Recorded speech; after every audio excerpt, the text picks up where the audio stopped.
Rue de la Rousselle, à Bordeaux, voici tout ce qu'il reste des 2 immeubles effondrés.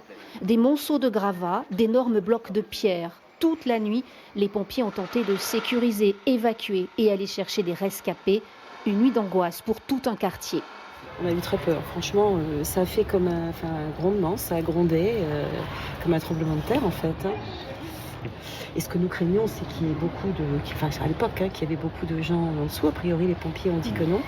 Mais quelqu'un a quand même été sorti des gravats, grièvement blessé, a priori, hein, mais ça, on l'a pas vu, hein. L'effondrement s'est produit au numéro 19 et 21 de la rue. L'un des immeubles était vide, en travaux, l'autre était habité par 9 personnes. Réfugiées sur une corniche, elles ont été prises en charge par les pompiers et amenées à terre par le bras articulé d'un élévateur.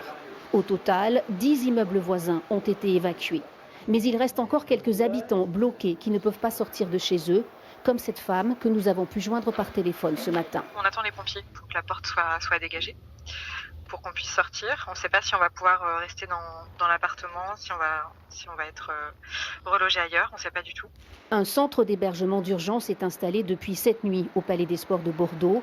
Les 3 blessés, dont un grave, sont hospitalisés au CHU de Bordeaux. Un bilan miraculeux selon les pompiers.